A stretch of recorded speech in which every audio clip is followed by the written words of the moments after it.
ये कहानी एक छोटे से सीतापुर गांव की है। सीतापुर गांव के लोग साधारण जीवन जीते थे। इस गांव में ज्यादातर लोग किसान थे जो अपनी आजीविका के लिए बारिश पर निर्भर रहते थे। उसी गांव में श्यामू नाम का एक किसान रहता था। श्यामू मेहनती और ईमानदार था, लेकिन वह हमेशा अपनी किस्मत को कोसता रहता था। और कोई भी क्यों ना, क्योंकि उसकी फसल कभी भी समय पर नहीं पकती थी। उसकी फसल हमेशा खराब हो जाती थी। ये कहानी उसकी बदकिस्मती और उसकी जिंदगी में एक नए मोड़ की है। एक दिन इसी तरह श्यामू सुबह सुबह अपने खेत पर काम करने पहुंच जाता है। श्यामू के पास एक छोटी सी जमीन थी जो अगल बगल से दूसरों की जमीन से जुड़ी थी। श्यामू जब खेत पर पहुंचा तो उसने देखा कि उसकी अगल बगल वाली जमीन पर खेतों में काम करने कोई भी नहीं आया है। ये क्या, अब तक कोई नहीं आया? लगता किसी को अपने काम की फिक्र नहीं है। चलो, अब मैं तो इनके ये कुछ नहीं कर सकता, पर कम से कम अपने खेत का काम तो कर सकता हूँ। फिर वह कुदाल लेकर अपने खेत पर काम करने लगता है।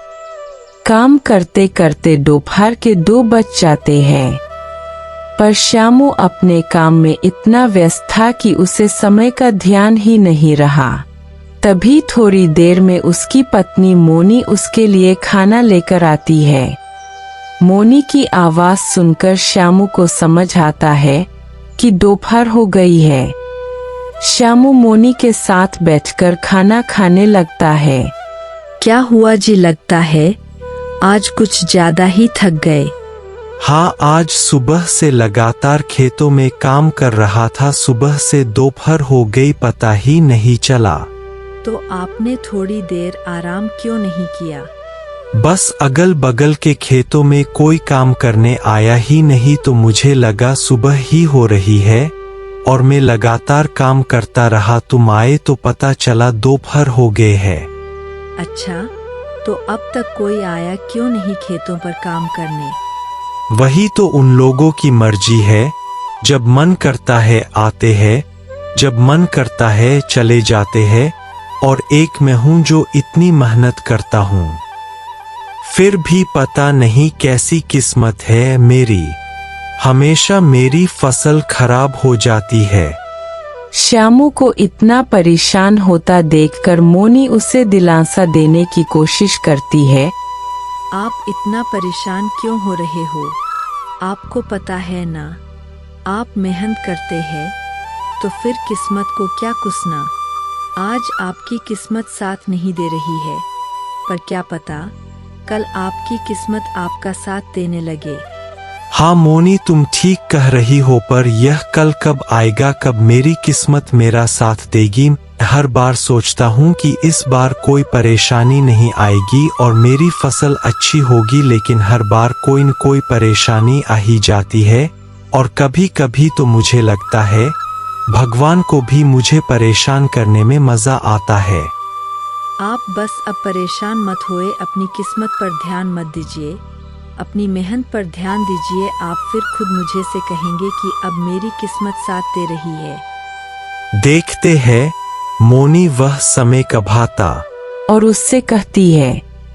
श्यामू को खाना खिलाकर मोनी वहां से चली जाती है और श्यामू फिर अपने खेत में काम करने लगता है। श्यामू अपने खेत में काम कर ही रहा होता है, तभी वहां बगल वाले खेत का मालिक रोहन आता है। श्यामू को काम करता देख रोहन उसे आवाज लगता है। और श्यामू भाई, क्या हाल है? लगता है आज बहुत जल्दी आ गए थे खेत पर काम करने। जल्दी कहा रोहन भाई, दोपहर हो चुकी है। आज तुम कुछ ज्यादा ही देर से आए हो। हाँ भाई, आज थोड़ी देर से ही उठा था तो सोचा दोपहर का कहाना काकर ही जाता हूँ खेत पर। क्या तुम्हें हुआ श्यामू भाई? खेत को देखकर तो लग रहा है तुम्हारा पूरा काम हो गया है, पर तुम्हारे चेहरे को देखकर लग रहा है काम अब तक शुरू भी नहीं हुआ है। नहीं भाई, बस ऐसी कोई बात नहीं है। मैं वो बस अपनी किस्मत को लेकर थोड़ा परेशान था। अरे भाई श्यामू, कब तक अपनी किस्मत को कोसता रहेगा और कब तक किस्मत के भरोसे चलता रहेगा? किस्मत को कोसू नहीं तो क्या करूं भाई, तुम तो जानते हो ना, पिछले साल बाढ़ आई और फिर सूखा पड़ गया था, और अब जब इस साल ऐसी कोई समस्या नहीं है तो दिन ब दिन मंडी में अनाज के दाम गिर रही है। भाई मुझे एक बात बताओ, हम दोनों के खेत एक दूसरे के अगल बगल में है, यानी तुम्हारे खेत में जो आफत आई होगी वही मेरे यहाँ भी हुआ होगा, पर तो नहीं कोस रहा अपनी किस्मत को। हाँ, मैं भी मानता हूँ किस्मत का साथ बहुत जरूरी होता है, पर सुनो भाई, मेहनत का फल जरूर मिलता है। कभी कभी हमें किस्मत को बदलने के लिए कुछ कदम उठाने पड़ते हैं।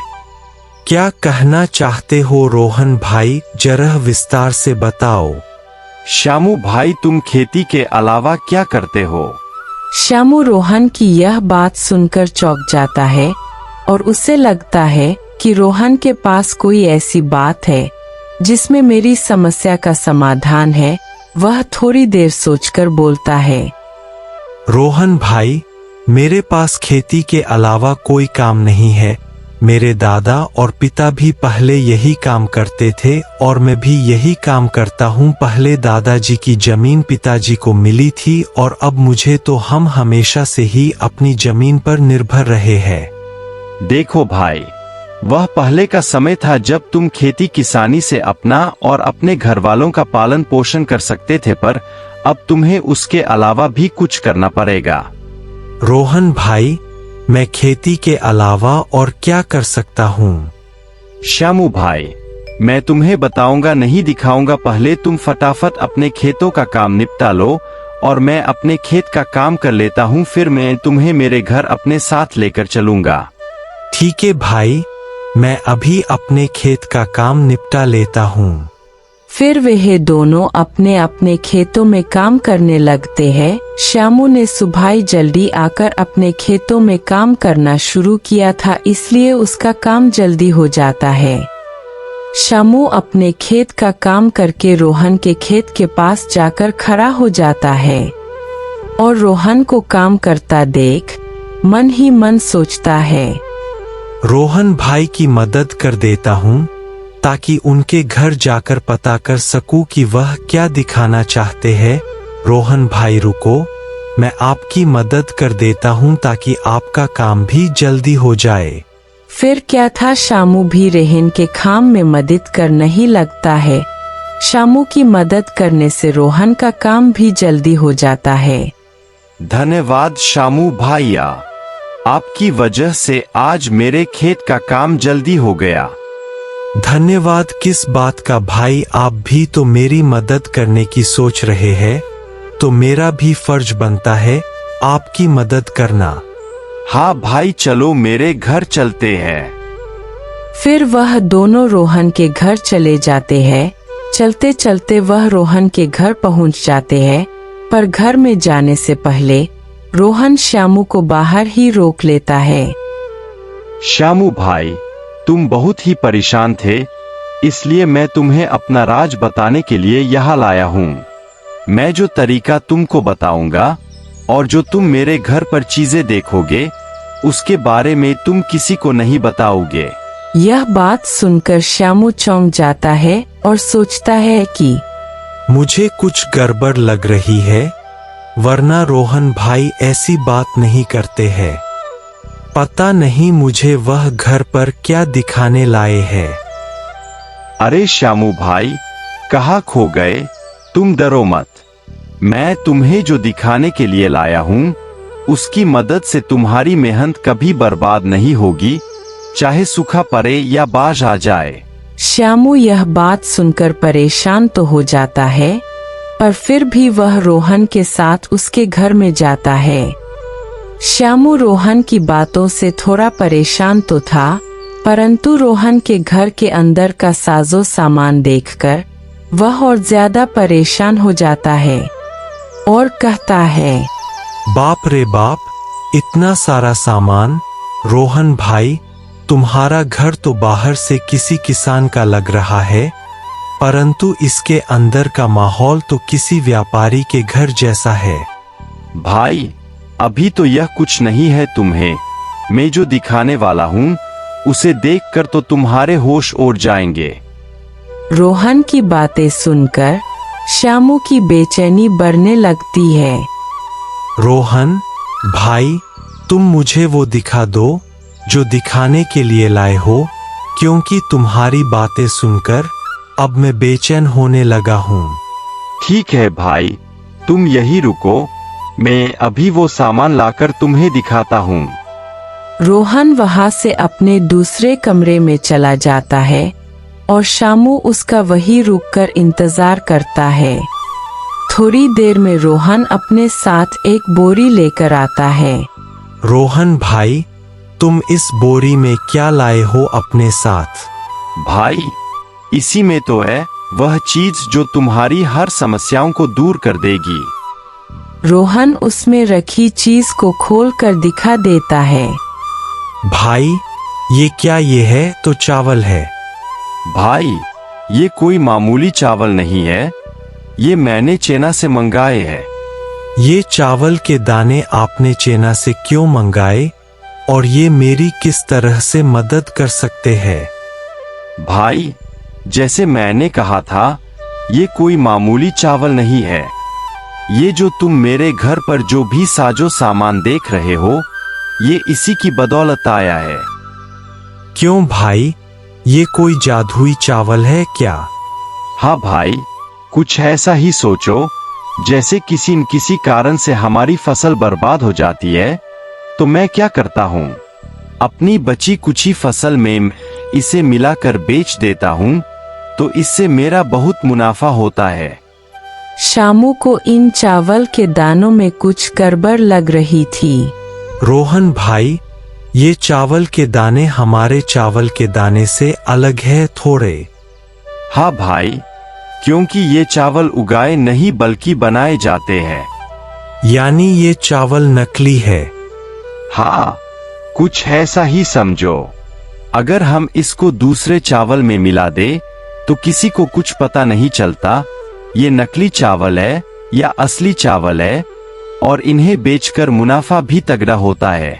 पर भाई, ये तो गलत है। ऐसे नकली चावल अगर कोई व्यक्ति खाएगा तो उसकी तबीयत खराब हो सकती है। हाँ भाई, पर हमें उससे क्या, हमें तो इसे बेचकर मुनाफा मिलेगा, हम उसमें खुश हैं। हमें अपना परिवार चलाना है, हम दूसरों की क्यों सोचें। जब हमारी फसल खराब हो जाती है और हमारे घर वाले भूखे मरते हैं, तो हमें कोई पूछने नहीं आता है, तो हम क्यों दूसरों के बारे में इतना सोचें। नहीं भाई, ये गलत है। मैं अपने फायदे के लिए किसी की जान से नहीं खेल सकता, भले ही मैं कितनी तकलीफ में क्यों न रहूं, पर मैं किसी की जान के साथ खिलवाड़ नहीं कर सकता। श्यामू भाई, एक बार फिर से सोच लो, ये चावल तुम्हें बहुत अमीर बना सकते हैं, और तो और इनके होते हुए तुम्हें अपनी फसल की ज्यादा चिंता भी नहीं करनी पड़ेगी। जितना भी नुकसान होगा, हम अपनी भरपाई इन चावलों से कर लेंगे। नहीं भाई, ये काम मैं नहीं करूंगा, चाहे कितना भी फायदा क्यों ना हो। ठीक है भाई, जैसा तुमको सही लगे, लेकिन इसमें फायदा बहुत ज्यादा है, एक बार और सोच लो। नहीं भाई, मैं ये काम नहीं कर सकता, चलो मैं अपने घर चलता हूँ। श्यामू रोहन के घर से निकल जाता है। श्यामू फिर से परेशान होकर अपने घर की तरफ चल पड़ता है और चलते चलते श्यामू परेशान हालत में एक पेड़ के नीचे आकर बैठ जाता है। अब क्या करूँ, मैं अपने नसीब को कोसूं या नहीं। कुछ देर पहले तक लग रहा था कि मुझे कोई नई राह मिल जाएगी जो मेरी किस्मत को बदल देगी, पर आखिर हुआ वही। फिर मेरी किस्मत मुझे दगा दे गई। अब मैं क्या करूं, आखिर कब तक ऐसे काम चलेगा मेरा। श्यामू परेशान होकर अपने आप से बात कर रहा होता है। तभी वहां पास से एक साधु बाबा गुजर रहे होते हैं और श्यामू को इतना परेशान देखकर बाबा उसके पास चले जाते हैं। क्या हुआ बेटा, इतना परेशान क्यों हो? कोई तकलीफ है क्या? श्याम बाबू देखता है और बोलता है, नहीं बाबा, कोई परेशानी नहीं है। देखो बेटा, मुझसे छुपाकर क्या करोगे, क्योंकि तुम्हारी शक्ल बता रही है तुम बहुत परेशान हो। कोई तकलीफ है तो मुझे बताओ, शायद मैं तुम्हारी कुछ मदद कर सकूं। बाबा की यह बात सुनकर श्यामू सोचने लगता है, मैं इतना तो परेशान हूं और अब कोई रास्ता भी नजर नहीं आ रहा है। एक बार बाबा से बात करके देखता हूं, शायद वह कोई उपाय बता दे। क्या सोच रहे हो बेटा, बताओ क्या परेशानी है? एक परेशानी तो है बाबा, मैं मेरी किस्मत से परेशान हूं। मुझे ऐसा लगता है कि मेरी किस्मत मेरा कभी साथ नहीं देती है। क्यों बेटा, तुम्हें ऐसा क्यों लगता है? बाबा, मैं एक मामूली सा किसान हूं जिसका सब कुछ खेती बाड़ी पर निर्भर है और मैं पूरी ईमानदारी से अपने खेतों पर काम करता हूं, लेकिन मेरी किस्मत कभी मेरा साथ नहीं देती है। कभी बारिश पड़ जाती है और कभी सूखा पड़ जाता है और कभी मेरी फसल बच गई तो उस साल मंडी में अनाज के दाम बहुत ज्यादा गिर जाते हैं। तो बेटा, तुम खेती के अलावा कुछ और करने की क्यों नहीं सोचते हो? बाबा, मेरी पूछते खेती ही करती आ रही है और फिर मैं खेती कैसे छोड़ दूं, यह तो कोई तरीका नहीं है न बाबा। यदि हर कोई किसान अपनी इसी तरह खेती से परेशान होकर खेती करना छोड़ दे तो लोग तो भूखे मर जाएंगे। हाँ बेटा, यही तो सोचकर तुम्हें और मेहनत करनी होगी। बाबा, मैं मेहनत करने से पीछे नहीं हटता हूं, पर आखिर मेरा भी तो घर परिवार है, मुझे उनका सोचकर चलना पड़ता। बेटा, जिस तरह तुम परेशान हो उसी तरह तुम्हारे साथ वाले किसान भी तो परेशान होंगे। बाबा, तुम सारे मिलकर कुछ उपाय ढूंढो, शायद सब लोग एक साथ मिलकर सोचें तो तुम लोगों की समस्या हल हो जाए। बाबा, मेरे आसपास के किसानों ने तो खेती के अलावा दूसरा रास्ता चुन भी लिया है, पैसे बनाने का। तो बेटा, तुम उनसे इस बारे में पूछो और उनका तरीका अपना कर देखो, शायद तुम्हारा काम भी बन जाए। नहीं बाबा, मैं वह रास्ता नहीं चुन सकता, मुझे वो रास्ता सही नहीं लगा। क्यों बेटा, ऐसा क्या कर रहे हैं वो जो तुम्हें सही नहीं लग रहा है? बाबा की यह बात सुन श्यामू सोचता है, अब क्या करो, रोहन भाई की बात बाबा को बता दूं कि किस तरह है, वह लोगों की जान से खिलवाड़ कर रहे हैं। बता देता हूं, पर रोहन भाई का नाम नहीं लूंगा क्योंकि आखिर वह तो मेरी मदद करने की ही कोशिश कर रहे थे। हाँ बाबा, मेरी जान पहचान में किसान भाई बहुत गलत काम कर रहे हैं। ऐसा वह लोग क्या कर रहे हैं, जरा मुझे भी तो बताओ। बाबा, आज सुबह में उनसे मिला था और आपकी तरह उन्होंने भी मुझे परेशान देखकर मेरी मदद करने की सोची। उनका भी खेती का काम है जो हर साल किसी न किसी कारण से मेरी तरह खराब हो जाती थी। उन्होंने एक नया उपाय सोच लिया है, बचे कुचे अनाज के साथ पैसे कमाने का। ऐसा क्या करते हैं वह बेटा बचे हुए अनाज से? उन्होंने चाइना से चावल मंगा लिए हैं और उनके साथ मिलकर वह अपने अनाज को बेच देते हैं और तगड़ा मुनाफा कमा लेते हैं। हाँ तो बेटा, इसमें क्या गलत है?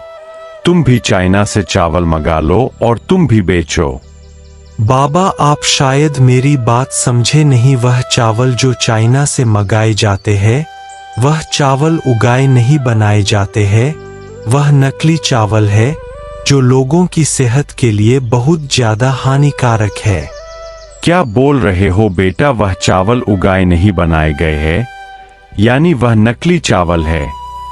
हाँ बाबा, वह चावल नकली है और अगर उन्हें अपने चावल के दानों में मिला दो तो पता ही नहीं चलता कौन से चावल असली है और कौन से चावल नकली है।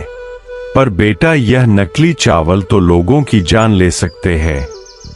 हाँ बाबा, इसलिए तो मैंने वह रास्ता नहीं चुना है क्योंकि मैं अपने फायदे के लिए किसी की जान नहीं ले सकता, भले ही मुझे इसके लिए और कितना भी परेशान क्यों न होना पड़े।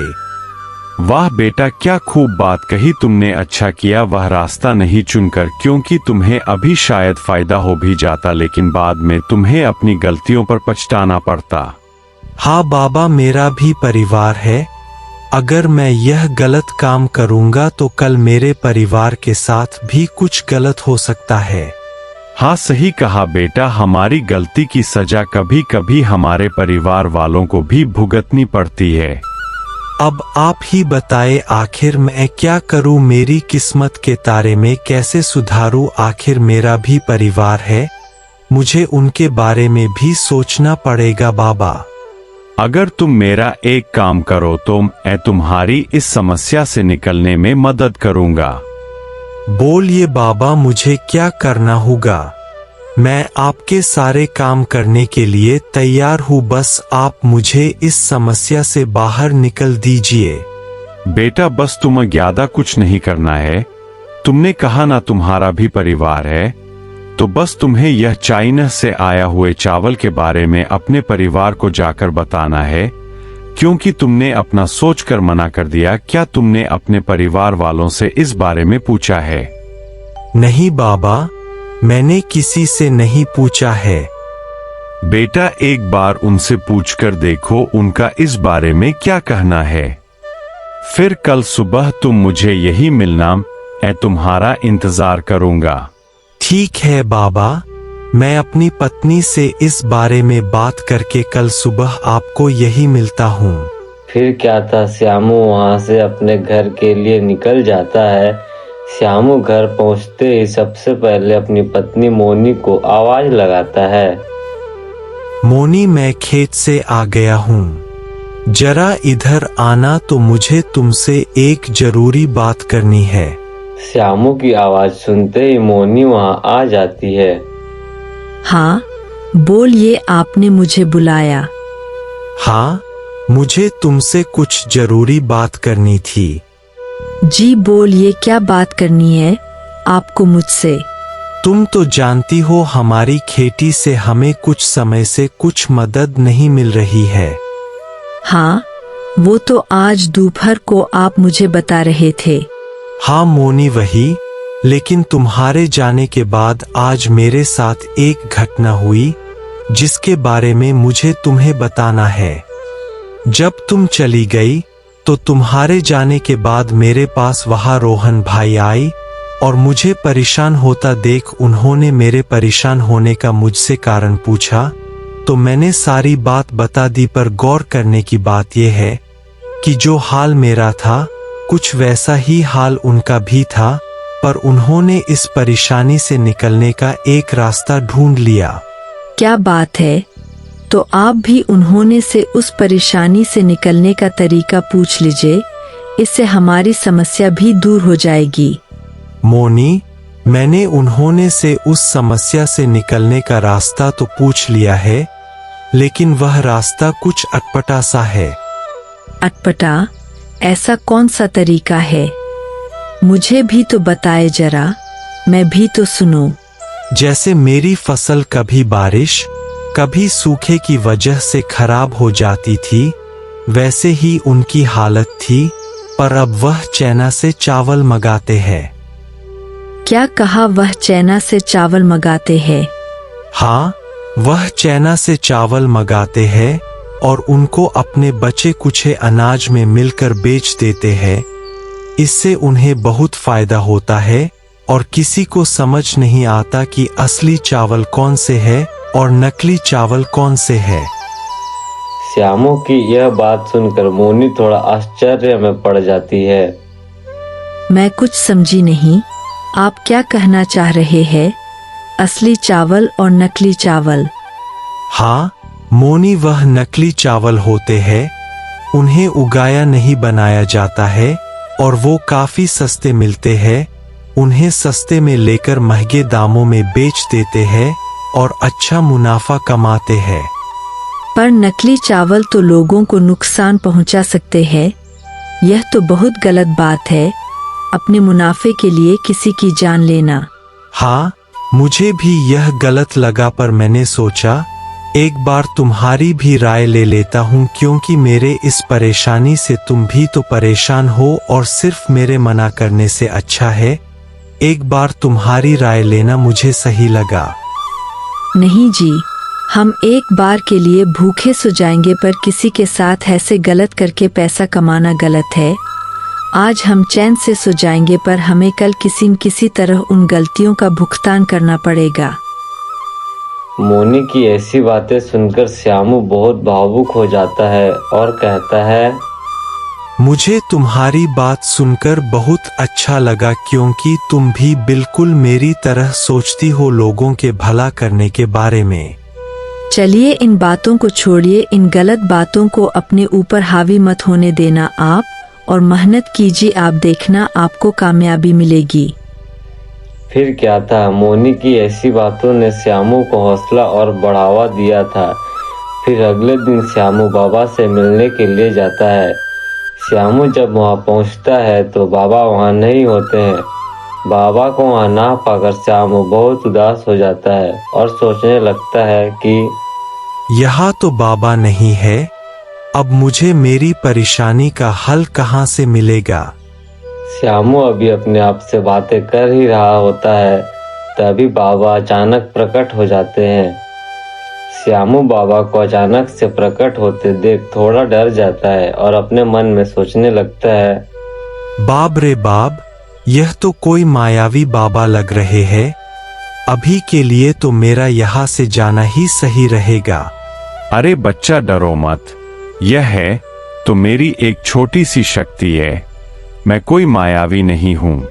नहीं बाबा, मैं बस डरा नहीं था, थोड़ा चौंक गया था आपके अचानक प्रकट होने से। बोलो बेटा, क्या तुमने वह काम किया था जो मैंने तुम्हें बताया था? हाँ बाबा, मैंने अपनी पत्नी से उन चाइना के चावलों के बारे में बात किया और मैंने उसे बताया कि हमें उनसे बहुत ज्यादा फायदा होगा, पर उसकी सोच भी बिल्कुल मेरी तरह है। उसने मुझसे यह गलत काम करने से मना कर दिया। उसने तो यह भी कहा कि हम एक समय पर भूखे रह सकते हैं, पर किसी के साथ गलत करके धोखा करके पैसे नहीं कमा सकते हैं। श्यामू की यह बातें सुनकर बाबा बहुत प्रसन्न होते हैं। यह तो बहुत अच्छी बात है बेटा कि तुम्हारी घरवाली की सोच बिल्कुल तुम्हारी सोच की तरह अच्छी है। बाबा, अब आप मुझे कोई तरीका बताए जिससे मेरी समस्याएं दूर हो सकें। हाँ बेटा रुको, मैं तुम्हारे लिए कुछ लाया हूँ जिससे तुम्हारी सारी समस्याएं दूर हो जाएंगी। बाबा फिर उसे एक पोटली देते हैं। बेटा, इस पोटली में जादुई मिट्टी है, तुम बस इस मिट्टी को ले जाकर अपने खेत में छिड़क देना और उसके बाद अपने अनाज के बीजों को अपने खेत में छिड़क देना। फिर कमाल देखना, पर एक बात याद रखना, मिट्टी कम कम छिड़कना, और जब पोटली की मिट्टी खत्म होने वाली हो तो अपने खेत की मिट्टी इसमें मिला देना। इस पोटली को कभी खाली मत होने देना। ठीक है बाबा, मैं आपकी सारी बातों को याद रखूंगा। बाबा, अब मैं चलता हूँ।